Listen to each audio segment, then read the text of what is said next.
Today's lesson focuses on World War I. Oftentimes, when studying World War I, and more specifically the causes of World War I, we use the abbreviation of MAIN, to identify the main causes. This is not an exhaustive list of causes because there are many other factors at play, but for today's lesson, we are going to focus just on these four. So it's militarism, alliances, imperialism, and nationalism. Let's begin by looking into militarism. Britain, though once the quote-unquote king of Europe, was now being challenged. Neighboring nations were increasing their military expenditure, meaning they were spending more money on it, which only encouraged Britain to do the same. After 1907, Germany and Russia both had strong armies that were influential on policymaking, making their neighbors very nervous. While nations may have had different reasons for building up their militaries, perhaps they wanted to be recognized as a world power, perhaps they felt nervous about the conflicting political ideas of their neighbors, or perhaps they felt uncomfortable because their neighbor was increasing their military strength. Whatever the reason, the result was an arms race. Despite not being at war with one another, Germany and Britain are a great example of two nations competing with each other. In 1900, Germany passed a navy law which doubled their battle fleet. Britain, in the meantime, had produced a dreadnought, which is a large, fast, and heavily armed battleship. Between 1909 and 1911, so before World War I had even begun, Germany had built 9 dreadnoughts, and Britain had made twice that amount. You can imagine the tensions that would be mounting between these two nations during this time as they keep trying to outdo the other. Next up, we have alliances. Diplomacy, which is basically the management of international relationships, encourages nations to try to find a peaceful alternative to war. Unfortunately, in 1914, which is when World War I begins, European diplomats were unable, or perhaps unwilling, to find a peaceful alternative. Remember back to the Congress of Vienna? It was that conference held in Vienna 100 years before World War I had begun, which had the goal of balancing powers between European nations because they were trying to avoid another Napoleon-style situation. Well, unfortunately, all of these nations were nodding at each other, agreeing that, yeah, they wanted to get along and avoid having anyone be the strongest nation or be able to influence others. Yet, deep down, this is what the reality was. France wanted revenge on Germany. Russia and Austria-Hungary both wanted to expand into the Balkan Peninsula, and you can see where the Balkan Peninsula is in that picture. And Italy wanted to be considered a major power. Germany, which was led by Otto von Bismarck, was actually the level-headed nation at this point. They didn't want to expand, and they wanted to contain revolution and prevent all-out wars. So Bismarck called the nations together in 1878. They met in Berlin. You see, a year before, Russia was involved in a conflict with the Ottoman Empire, so think of like modern-day Turkey. They fought in the Balkans. Russia was hoping to regain some of their territorial losses and to support those Balkan nations that wanted to be free from the Ottoman Empire. Of course, there's much more to it, but for now we'll just leave it at that. Bismarck makes Romania, Serbia, and Montenegro independent states. Russia is given some territory in the Black Sea. And in order to maintain a balance of power, equivalent compensation is necessary. So, Britain is allowed to occupy Cyprus, and Austria-Hungary is allowed in Bosnia. You're probably wondering how this all connects to the concept of alliances. Well, it's actually quite simple. You see, Bismarck recognized that the ideal situation would involve controlling Russia in the east, keeping France isolated, preventing Italy from triggering a war with Austria-Hungary over some Austro-Hungarian territories that contained Italian-speaking populations, and having an alliance between Germany and Austria-Hungary. So that was ideal to Germany. So they had to make sure they left England and her empire alone. And England was actually fine with Germany dominating Europe if it meant that they would have a hands-off policy with England's territories. So all of this is called Bismarck's realpolitik, which is the politics of reality. And Bismarck started his journey toward accomplishing this by using alliances. He secured a triple alliance between Germany, Austria-Hungary, and Italy. Unfortunately, Bismarck steps down, or rather forcibly, when Wilhelm II ascends the throne in 1888. And Wilhelm actually rejects the passive approach of Bismarck. Instead, he's in favor of something called Weltpolitik, which is a world policy, meaning Germany's going to now actively seek colonies and even challenge Britain's imperial leadership. It was Wilhelm who also challenged Britain's naval power. So in 1907, the Triple Entente was formed, which is an alliance between Britain, France, and Russia. Before a war had even been declared, we already see two sides having been formed. We have the Central Europe nations against the nations on the edges of Europe, so the Allies versus Central Powers. Thirdly, we look to imperialism. Imperialism generally refers to the quest for rights and possessions in other people's lands. In the late 1800s, imperialism seemed to mean control by the West of areas in Africa and other parts of the world like the Middle East and the Far East. Europeans were competing. They were competing for markets, new raw materials, and profitable investments. This scramble for territory and authority abroad was an extension of diplomatic and national rivalries at home. Imperialism also contributed to the spread of industrialization and westernization. Imperialism contributed as well to the growing tensions that come out of competition. And obviously, as we've already talked about in the previous point, when Wilhelm II of Germany starts to participate in imperialism, England begins to feel threatened. Russia and Austria-Hungary, they made a secret plan. They said that they would support each other as Russia sought to gain access to the Mediterranean, and Austria-Hungary would annex then Bosnia and Herzegovina. Unfortunately, this secret plan only ended up working out for Austria-Hungary, and Germany supported it. But Russia was ended up in the dust, and they were very unimpressed with it. You can see in this picture the negative connotation that is attached to imperialism.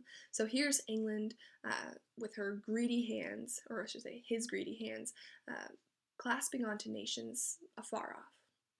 And you can actually see here, all the areas in red were parts of England's empire. So having a challenge against what they owned would make them feel threatened, of course. So let's move on to our final cause, nationalism. Nationalism is a feeling of patriotism or pride for your country. For example, there was a time in Canada's history when the majority of Canadians associated themselves with their mother nation, Britain. They were British subjects who lived in the Dominion of Canada. Slowly but surely, though, nationalism grew in Canada, and eventually people were Canadians through and through, with historic ties to other nations, but Canadians nonetheless. None of the major powers of Europe would ever admit that any other nation was stronger, more advanced, or worthier of authority. On that same note, for nations that were smaller and continuously getting annexed or claimed by larger nations during their imperialistic ambitions, being told you suddenly belong to a different culture that you've always, or that you no longer belong to a culture that you've always associated with, would result in tensions. In fact, the event that many historians say triggered the start of the war can be tied to nationalism. You see, when the Archduke of Austria-Hungary, Franz Ferdinand, was visiting the city of Sarajevo, which is in Bosnia, which was a place annexed by Austria-Hungary and then claimed by Serbia, he and his wife were assassinated by Gavrilo Princip, who was a young Serbian nationalist. He was part of the Black Hand Society. Austria-Hungary blamed Serbia for the killing, and they called for action. Germany pledged its support to Austria-Hungary. Serbia refused to act, making Austria-Hungary, very angry, and also encouraging them to declare war against Serbia on July 28, 1914. Russia supported Serbia and mobilized the next day. Germany encouraged Austria-Hungary to mobilize against Russia, who, at this point, had not officially declared war. Germany also mobilized against Russia. Now, using the Schlieffen Plan, which was already a plan that was quite elaborate and Germany had put in place years before the war even began, Germany identified its biggest opponent to be France, and the most important area for war to be in the west. Thus, Germany invaded Belgium en route to France, which caused England and countries of her empire like New Zealand and Canada to join France and Russia in the war against Germany. At the start of the war, many thought the war, which they endearingly called the Great War, would be over within 6 months. Many nations were actually excited about the romanticism of war. Parades were held for those who willingly volunteered to go fight. Songs were written detailing the excitement of joining arms with brothers and getting rid of a common enemy. Unfortunately, these soldiers would soon realize that the war was actually brutal and ugly.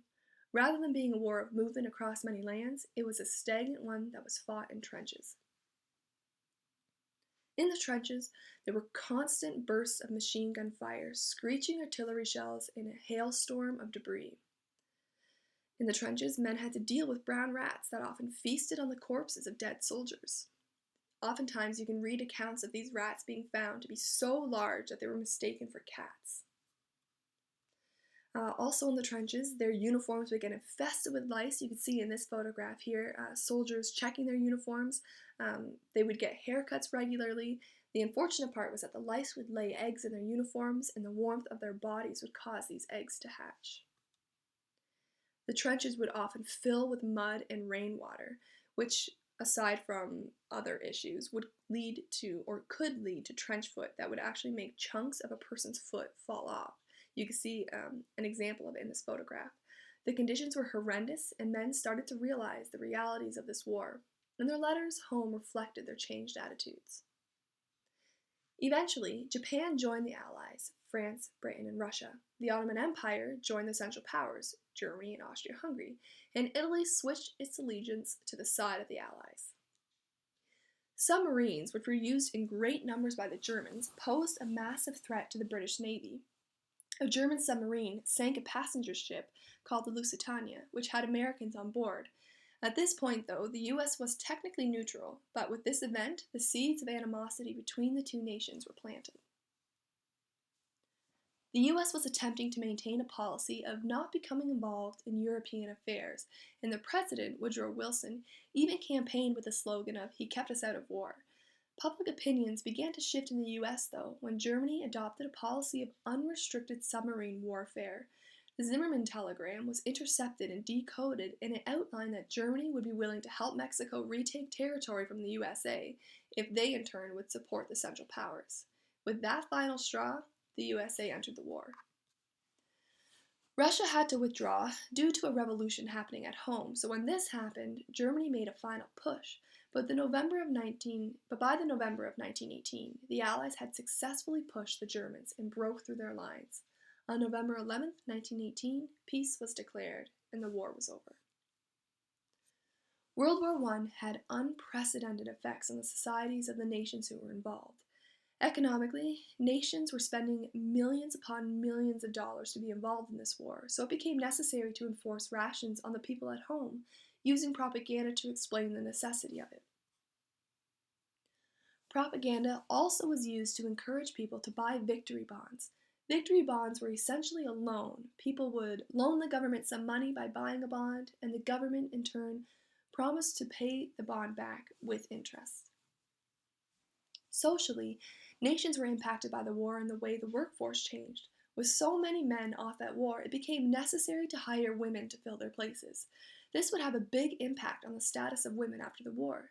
They were expected to give up their positions for the returning men, but many actually chose to stay and work, and they were technically frowned upon. On another social level, the government also limited the privacy and freedom of citizens. In France, for example, military intelligence officers regularly spied on French citizens. In Canada, the War Measures Act was temporarily put in place, suspending basic rights and freedoms. In many nations, immigrants from enemy countries were also mistreated, and you can see in this photograph here, enemy aliens in a work camp. At the end of war, the Treaty of Versailles was signed. Within this treaty, so it was a peace conference that was held at the Palace of Versailles, the treaty was drawn up, detailing how to deal with the aftermath of the war. Germany was held as the sole cause of World War I. As such, they were responsible for accepting all of the blame, paying reparations, and it was an amount that was impossible for any nation, especially one that was just involved in a world war. It was roughly 33 billion US dollars. Next up, they also had to reduce the size of their military dramatically, so they had to get rid of all of their tanks, their air force, they could have no submarines, and they had to reduce the size of their navy to only 6 ships. And then finally, they were responsible for giving up territory and allowing allied nations to put their forces in areas near their borders. A League of Nations was also created under the recommendation of the US President Wilson, and it's rather ironic that the US didn't join the League. You can actually see in this map here just how much the territory around and within Germany changed. So on the left side you can see that area of Europe pre-World War I, and then on the right side you can see how it was carved up following the Treaty of Versailles. The war also impacted people's attitudes. The 19th century had seemed to be a time of growth, of optimism, and of progress. Not much was gained with this war, yet 37.5 million people were dead, and those who survived and returned home would often be damaged emotionally, physically, or mentally, or even all three. Now that we've finished this lesson, I want you to pick one of these 4 areas to do some further research. Following this lesson, you'll see a discussion forum, and what I want you to do is talk about the historical significance of the war by discussing the impact the war had on one of these 4 areas, like I said. So you can look at the impact of World War I on women, the impact of World War I on weapon development, the impact of World War I on diplomacy, or the impact of World War I on Veterans Affairs. I encourage you to research many of them and decide which one you wish to discuss about, and also to comment on other people's research.